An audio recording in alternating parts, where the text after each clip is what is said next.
Hello friends. तो आज मैं लेके आया हूँ अपनी एमसीक्यू सीरीज़ का नेक्स्ट सब्जेक्ट पॉलिटी। आज से हम पॉलिटी शुरू कर रहे हैं। इससे पहले हमने एंशियंट हिस्ट्री बिल्कुल इन डेप्थ कवर की है, जिसमें एंशियंट हिस्ट्री के आए हुए सभी पीवाईक्यूज़ को हमने डिस्कस किया है चैप्टर वाइज। तो अगर आपने नहीं देखा है तो आप वो वीडियोज़ देख सकते हैं, चैनल पर ऑलरेडी अपलोडेड हैं। आज हम शुरू करने वाले हैं पॉलिटी, और पॉलिटी के हर एक चैप्टर जैसे कॉन्स्टिट्यूशनल डेवलपमेंट से लेके पार्लियामेंट, सुप्रीम कोर्ट, हर एक चैप्टर को हम होलिस्टिकली कवर करेंगे। हमारा पैटर्न ये रहने वाला है कि हम सीधे एमसीक्यू सॉल्व करेंगे, और एमसीक्यू सॉल्व करने के साथ ही साथ मैं आपको उन एक्ट से रिलेटेड इम्पॉर्टेंट इन्फॉर्मेशन दूंगा, जिससे आपका ये चैप्टर बहुत कम टाइम में अच्छे से रिवाइज हो जाएगा, जहाँ से मेजॉरिटी ऑफ द क्वेश्चंस आते हैं। तो बिना टाइम वेस्ट किए चलिए शुरू करते हैं। देखिए, पहले मैं आपको थोड़ा सा बेसिक बता देता हूँ। तो जो भी एक्ट्स आए थे ना, वो दो फेजेज़ में आए थे। एक तो आपको पता है 1858 में 1857 में फर्स्ट वॉर ऑफ इंडिपेंडेंस हुआ था। तो 1773 से 1857 तक जो एक्ट्स आए थे उनका पर्पस कुछ और था, उनका पर्पस एडमिनिस्ट्रेशन से रिलेटेड था। एंड 1858 के बाद जो एक्ट आए 1947 तक, वो 1857 के रिवॉल्ट को ध्यान में रखते हुए किए गए थे, उनमें चेंजेस। तो चलिए शुरू करते हैं क्वेश्चंस।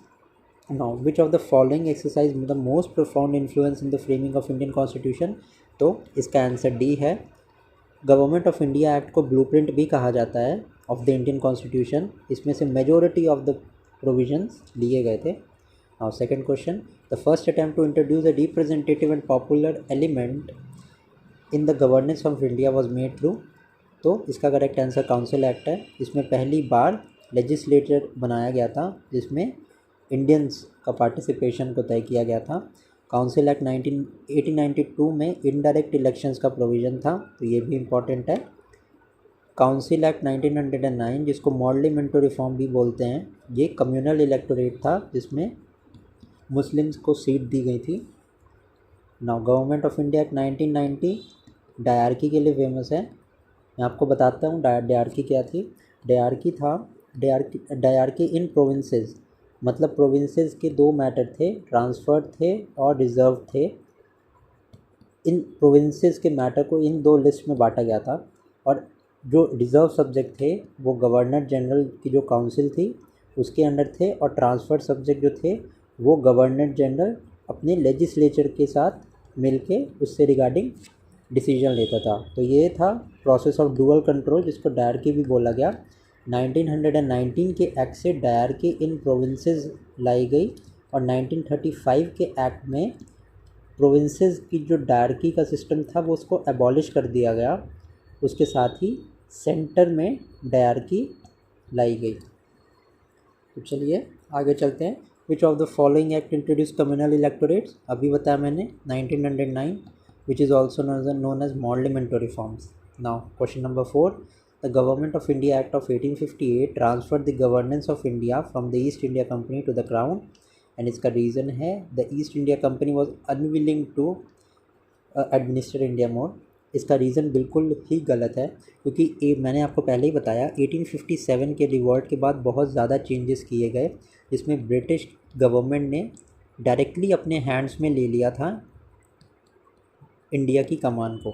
तो ईस्ट इंडिया कंपनी तो चाह रही थी कि वो कंट्रोल करे, बट उसका कंट्रोल ख़त्म कर दिया गया और डायरेक्टली क्राउन के पास पावर आ गई।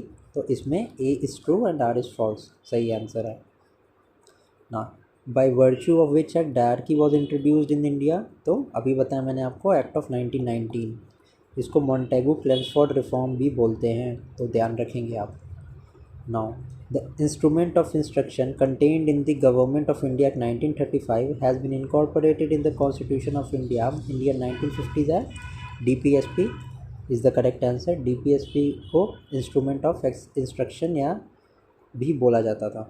Now the Government of India Act 1935 was based on principle of federation and parliamentary system।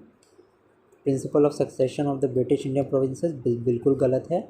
Acceptance of the idea of constituent assembly बिल्कुल गलत है। कॉन्स्टिट्यूएंट असेंबली तो हमारी 1946 में पास हुई थी। एंड इसका नेक्स्ट चलिए इसमें तीन ही ऑप्शन है, तो the correct answer to this is a principle of federation and parliamentary system.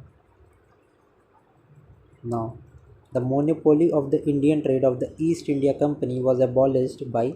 तो चार्टर एक्ट ऑफ 1813, एक बात आप इस पर ध्यान रखेंगे कि चार्टर एक्ट ऑफ 1813 में ट्रेड की मोनोपोली को ख़त्म कर दिया गया था, but trade with China 40 allow किया गया था 20 साल के लिए, और जो कि 1833 के बाद के एक्ट के साथ कम्प्लीटली अबॉलिश कर दिया गया था। तो 1813 is the right answer, but China के साथ जो टी का ट्रेड है उसको अलाउड ही रखा गया था अगले 20 सालों तक, जो कि 1833 में अबॉलिश हुआ था।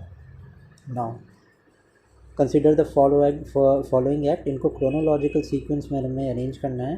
तो रेगुलेटिंग एक्ट वी नो 1773 में आया, इट्स इंडिया 1784 में आया, चार्टर एक्ट 1813 में आया, काउंसिल्स एक्ट 61 में आया। करेक्ट क्रोनोलॉजी 1 के बाद 2 है, 1 के बाद 2 है, तो ऑब्वियसली 9 का A is the correct answer. Now the objective of Montagu क्लेम्स for reform was to give power to the local government, बिल्कुल सही, लोकल गवर्नमेंट को पावर दी गई थी। To establish dyarchy in the provinces, सही है।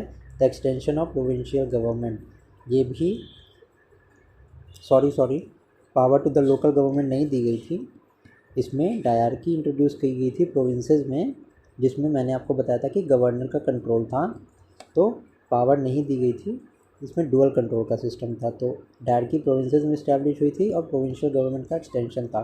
तो 2 and 3 is the correct answer. Now next question, consider the following with reference to provision of the government of India act 1935, establishment of all India federation, बिल्कुल सही। Provincial autonomy with a government, responsible government to an elected legislature, बिल्कुल सही। Redistribution of provinces and creation of 2 new province, बिल्कुल सही बात है। Provinces create नहीं किया गया था, सिंध एंड ओडिशा क्रिएट किए गए थे, बट ये प्रोविंसेस नहीं थे। ऑल्सो 1935 के एक्ट से रिलेटेड मैं कुछ इन्फॉर्मेशन देता हूँ। इसमें बर्मा को इंडिया से अलग किया गया था। ऑल्सो भी मैंने बताया ओडिशा एंड सिंध को इंक्लूड किया गया था, डिफरेंटली बनाया गया था। सुप्रीम कोर्ट या फेडरल कोर्ट की इस्टेब्लिशमेंट की गई थी, और डायरकी एट सेंटर। तो इस क्वेश्चन के हिसाब से the correct answer is 1 and 2, ये गलत है। Now with reference to the colonial period of India, the trade monopoly of the East India company was ended by, अभी बताया, charter act of 1813। Consider the following statement with reference to the provisions of Morley Minto reform act. तो Morley Minto reform act raise the number of additional number of the central legislature, बिल्कुल सही। Next is introduction of principle of communal representation in the legislature, बिल्कुल सही। Empower the legislation to discuss the budget and move resolution on it, बिल्कुल सही। 1 to 3 is the correct answer. Now 2 independent state of India and Pakistan were created by Indian Independence Act of 1947, 2 अलग अलग country India and Pakistan बने थे। Now next question is the government of India Act 1919 was passed by the British Parliament to introduce diarchy in the provincial government, बिल्कुल सही। Montagu Claims for Reform Committee has recommended the introduction of diarchy in the provincial government, बिल्कुल सही। Now, Regulating Act of 1773 was passed by the British Parliament to establish parliamentary control over the administration of East India Company, बिल्कुल सही। Centralisation की शुरुआत हुई थी, जो कि 1833 के एक्ट तक चली थी। Now, make the Governor of Bengal as the Governor General of Bengal, बिल्कुल सही बात है। और पहले गवर्नर जनरल ऑफ बंगाल कौन थे? तो वॉरेन हेस्टिंग्स थे। Now, end of dual system of administration in India, तो dual administration of system in India को भी एंड किया था इसने। तो 1 to 3 is the correct answer. Now the first definite step to provide parliamentary control over the East India Company was taken with Regulating Act. Montagu Claims for form the basis of, तो 1718 में ये report आई थी, उसके just बाद ही government of India act 1919 आया था, B is the correct answer. Now the Government of India Act 1935 and the Constitution of both lengthy documents, बिल्कुल सही। The Government of India Act 1935 was taken as a model and substantially incorporated in the Constitution of India, बिल्कुल सही। 19 का ए है।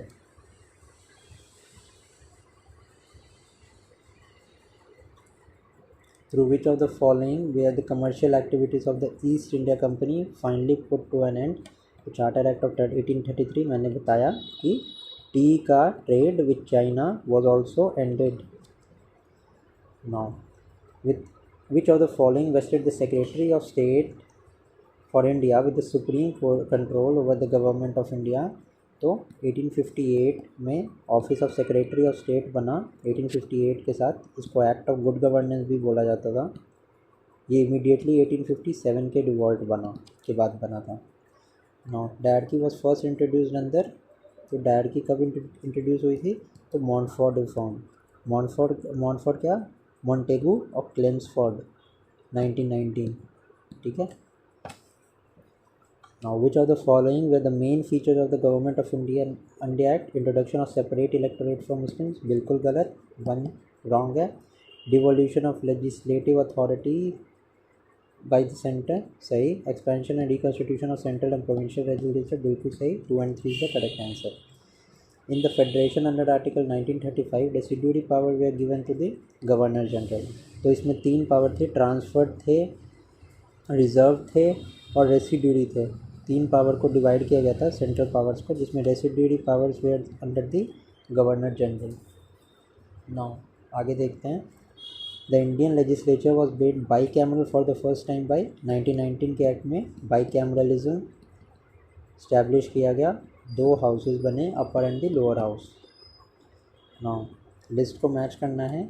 1919 act, 1909, 1935, 47 के act. 1909 was known as Parliamentary Reforms, तो ए का 4 है. 1919 का act was known as Chelmsford 3, B का 3. तो automatically this is the correct answer. Elimination से हमने कर लिया. Now which of the following is correct? Nehru report 1928 किसने बनाई थी? इसके अंदर मोतीलाल नेहरू. ध्यान रखेंगे जवाहरलाल नेहरू नहीं थे, मोतीलाल नेहरू थे. Had advocated the inclusion of fundamental right in the constitution of India. बिल्कुल सही बात है. The government of India refer to the fundamental rights. The next is August offer included the fundamental right. गलत. Cripps Mission refer to fundamental right. गलत. A is the correct answer. Which of the following acts were described by Jawaharlal Nehru as the act of slavery? तो ये कौन सा act था? The correct answer to this question is 1935 का act. In which year did the parliament adopt the Indian constitution? तो ये बहुत easy question है. कब अडॉप्ट हुआ था पार्लियामेंट कॉन्स्टिट्यूशन हमारा? तो 1952 में पार्लियामेंट ने अडॉप्ट किया था. Which act introduce dyarchy at the centre? बताया मैंने आपको 1935 के एक्ट में. Which was not a member of cabinet commission? तो कैबिनेट मिशन का मेंबर कौन नहीं थे? तो बहुत इजी क्वेश्चन है ये भी. John Simon. ये साइमन कमीशन के हेड थे जो 1927 में बनी थी. Which one of following is the biggest source of constitution? 1935 का act. The constitution of India came into force on तो 26 जनवरी 1950 को. The supreme court of India was setup by the supreme court of India. बताया मैंने आपको regulating act का feature था. Eight Calcutta establish हुई थी सुप्रीम कोर्ट ऑफ इंडिया हमारी. Now the distribution of power between centre and the state in the Indian constitution is based on the scheme provided in. तो 35 का हमारा आंसर सी है. मैंने आपको बताया 3 तरह के लिस्ट, स्टेट, कॉन्करेंट और रेसिड्यूरी, जो आज के डेट में 7 शेड्यूल में मेंशन है. हमारी यूनियन लिस्ट, स्टेट लिस्ट और कॉन्करेंट लिस्ट, ये इसका बेस 1935 के एक्ट के साथ है. Which of the following are the principle feature of the 1919 act? Introduction of dyarchy in the executive government of the provinces. बिल्कुल सही. Introduction of separate communal electorate from Muslim. बिल्कुल गलत. 2 गलत है हमारा. 1 सही है. और devolution of legislative authority by centre to the provinces. बिल्कुल सही. तो the correct answer is C. Now Indian independence bill receive the royal assent on. Royal assent मतलब कि ब्रिटिश क्राउन ने एसेंट कब दिया था? तो 18 जुलाई 1947 को दिया था.